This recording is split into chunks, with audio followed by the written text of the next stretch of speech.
Hey, it's A. Collector here. In today's video, we're taking a look at the two-panel death card of Eduard Mittermeier. So without further ado, we'll go ahead and get started. So we have a photo of Edward there, and then moving down. In prayerful memory of the war hero Eduard Mittermeier, an Obergefreiter, which is like a corporal in a Gebirgsjager Regiment, farmer's son in Oping, bearer of the wound badge, who suffered a heroic death at the age of 22 during the heavy fighting at the Kuban Bridgehead on July 28, 1943, after 4 years of loyal service. Now, I did not find a casualty record for Edward, but Volksboon notes he was born on October 15th, 1921 in Oping, and died in a field hospital in Pilenkowo. Usually, at that point, I really wouldn't be able to provide much more context, but as you can tell by the length of the video, I was able to find some stuff. So, I've researched a lot of Gebirgsjager cards, especially this past year, and off the top of my head, I was like, well, I think the 4th Gebirgs Division was fighting in the Kuban Bridgehead, and sure enough, they were. And I do have a unit history here for them, which is Gebirgssoldaten unter dem Zeichen des Enzian by Roland Kaltenegger. And in this book, if we flip here, we can see from April to September 1943, this is where the 4th Gebirgs Division was fighting. And I have a map I could put up here, but basically Pilenkowo is 60 kilometers from Novorossiysk, which, as we saw on that map, is where the 4th was fighting in that region. So 60 kilometers, it's a big difference, but you figure an ambulance can make that in a few hours, so it's not impossible that Edward was fighting up where the unit was and then was transferred back and died in a field hospital later that day. Because as it turns out, the 4th Gebirgs Division was involved in an early morning attack on July 28th, which is the day of his death. So going through that in the book here. In the early hours of July 28th, the Jaegers began to climb against the Mishako. Silently, we climbed the mountain in a long line. Lightning flashing in the distance and thunder getting closer and closer announced a change in the weather. The sky darkened and heavy storm clouds passed over us. The first drops of rain fell, which quickly increased to a heavy cloudburst.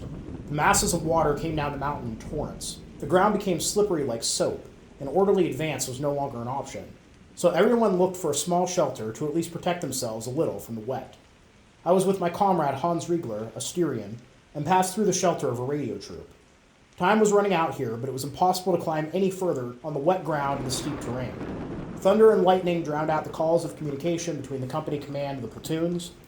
At 5 a.m., our artillery fire fell into this inferno. We could no longer distinguish the thunder and the bursting of the shells, but the orders were already coming to attack immediately, and we hadn't even reached the starting positions yet. The rain let up, but the ground remained slippery as an ice rink. We made slow and laborious progress. Finally, we reached the Romanian positions. Heavy defensive fire from the Russians forced us to take cover immediately. The Romanian soldiers lay flat on the ground in the trenches like dead people and didn't move. We jumped over them with our nailed hiking boots. Loud cries of pain from those who had been trampled on mingled with the noise of battle in between the command calls for attack. The groups tried to find a way through the undergrowth and the isolated clearings. All communication between the platoons and the groups was lost. A thicket of thorny bushes suddenly lay before us.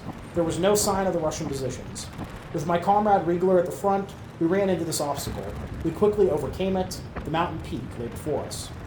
We were bombarded with heavy defensive fire from the Russians' earth bunkers. We scurried forward from cover to cover. We took up position with a machine gun in a large shell crater. In no time at all, we had used up all of our ammunition. There was no sign of our platoon anymore, and the ammunition carriers had not caught up. Riegler called out to me, "I'm going to get some ammunition. Stay here." With one leap, he was out of the crater. At that moment, a grenade landed next to us. My comrade Hans Riegler was lying just a few steps away from me. His legs were torn to pieces. I was with him immediately, but how could I help alone? With the words, "Hans, I'm going to get help," I jumped up and ran towards the company command post. There, I met our company commander, Oberleutnant, which is a lieutenant colonel, Gerisch. I briefly explained the situation and asked for help from my comrade. The division chaplain, Dr. Falker, who was present at the time, said spontaneously, "I'll go with you." Again, we rushed from cover to cover up the mountain and met the 2 comrades who had secured Riegler on a tarpaulin. Our chaplain immediately comforted him and prayed the Lord's Prayer. We were deeply moved, but also depressed, as we saw how he was becoming weaker due to the heavy loss of blood. Hans said goodbye to me with a handshake, saying, "Please write to my fiancée and my parents." Our chaplain and a slightly wounded comrade carried him back to our first aid station in a canvas tarpaulin. I was saying goodbye to a comrade who had survived many combat situations with me, Hans Essig tells us, whose words are a moving example of thousands of proofs of unbreakable wartime comradeship. A comrade, Essig continues, whom you could always rely on. He fought for his fatherland and his last devotion. With love and respect, he told me about his parents, his bride, and his homeland. So we gave each other courage for many hours in our longing for peace. He fought with his last commitment in the hope that this unfortunate war would soon be over, not for the Fuhrer or his party, no, simply out of love for his homeland and for a happy return home. A few minutes after Hans Riegler was taken away, we were wounded by a hand grenade that fell into the hole where I had taken up position with my comrade Peter Weiss.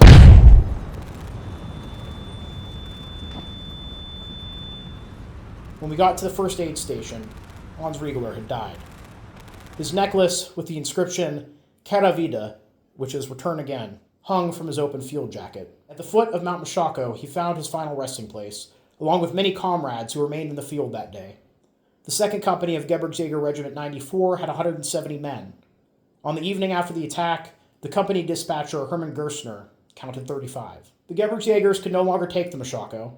For many, since those days of heavy losses in the war year of 1943, it has been a painful reminder of the comrades who fell fighting for their fatherland. But this mountain was also become the mountain of destiny for the commander of Gebirgs Division 4, General Lieutenant or Lieutenant General Hermann Kress. One of the reasons for this, if you want to interpret it that way, was a cable car that Georg Hebrechtsmeyer, as a cable car specialist, built on the Mashako in order to be able to better supply the front lines. My cable car, said the officer, transported ammunition, food, and construction materials to the Mashako every day. The wounded were transported away, and the transport of people was forbidden. One morning, our divisional commander, General Kress, appeared and inspected our cable car. He wanted to be taken up. I pointed out to the general that the transport of people was forbidden. He insisted on this order, which I carried out. After a quarter of an hour, I drove the dead general back down the valley.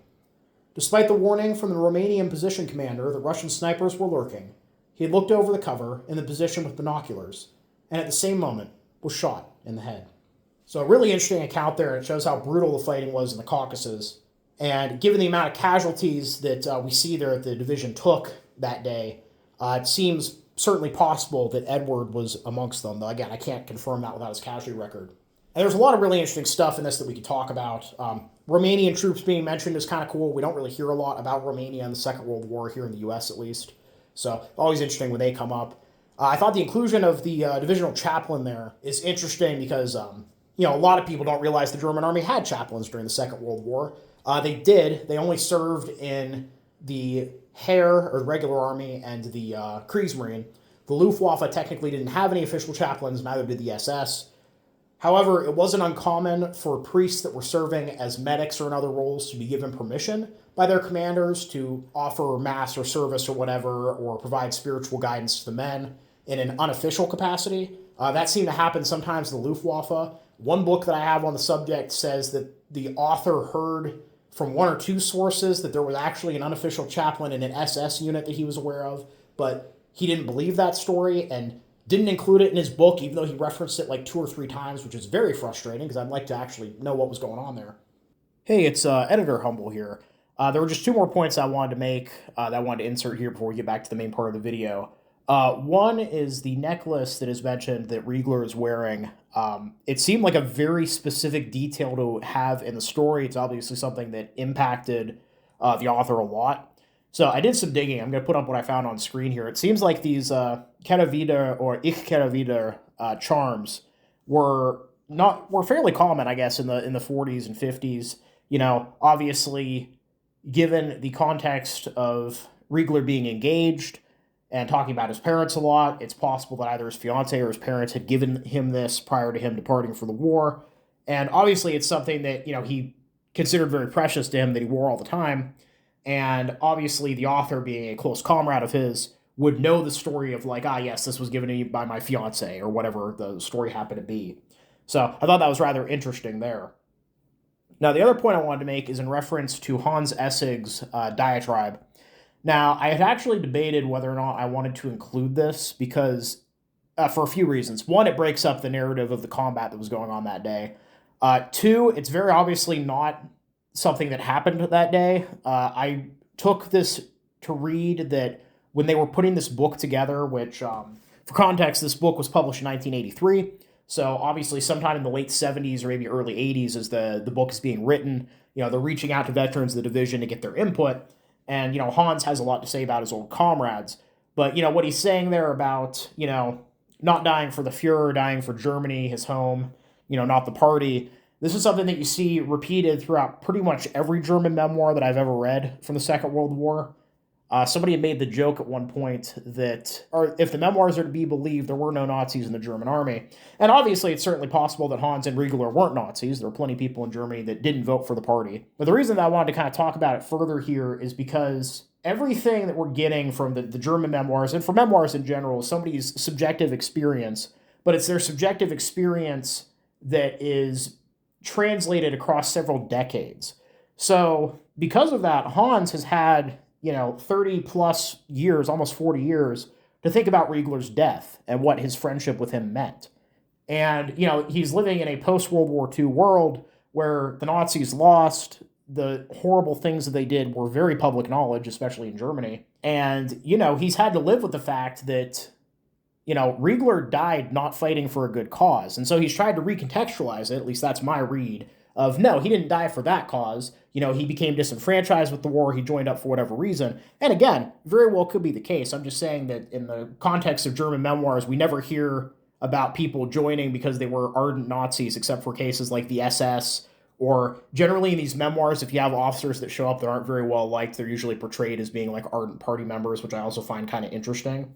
And I'm not necessarily saying that Hans here is knowingly misrepresenting what actually happened. Again, we have no context for these two gentlemen outside of these few paragraphs here. But what I am saying is that the human mind is very good at recontextualizing things. Think of traumatic childhood memories that you might have that, you spent a lot of time dwelling on, and as a result, you've recontextualized them to make them a bit more palatable, or something to that effect. So my read is that a lot of these German veterans aren't lying on purpose to make themselves look better. It's just that they have tried so hard over the course of decades to distance themselves from the bloody history of the Third Reich that they have recontextualized their war experience as, no, we were just fighting for Germany. We were just fighting against communism. And, the Fuhrer and the party got us into this horrible war that we didn't want to be a part of. So all of that to say in a very roundabout way, anytime you're dealing with war and human psychology, it's very complex. I thought it was an interesting paragraph to leave in just so I could discuss this a little bit more with you guys. I'd be curious to hear what you think down below. But yeah, so we'll go back to the regular video now. Now, moving to the bottom of the card here. The green grass covers you, you young hero. You died the death of honor in the wide, bloody field. You found eternal peace in the wild battle. You no longer see your loved ones, the familiar home of your parents. And moving to the back here, we have very, very nice backplate, actually. Unfortunately not marked with the printer. Be faithful until death, and I will give you the crown of life. So yeah, overall, pretty interesting card. Like I said, not 100% that he was in the 4th Gebirgs Division, but that seems to line up with everything else that's going on. And on top of that, this card isn't in the best condition. It's got this tear out of it on the side. And this is the kind of card that a lot of people would pass over. There's nothing about it from looking at it that tells you there was an interesting story behind it. But having the unit history and being able to do a little bit of sleuthing, we were able to find out about a really interesting battle that I hadn't heard of on the side of that mountain there. So yeah, overall, I hope you guys all enjoyed the video. Please leave a comment down below. Love hearing from you. Thank you all for watching. Happy collecting. And I'll see you all again very soon.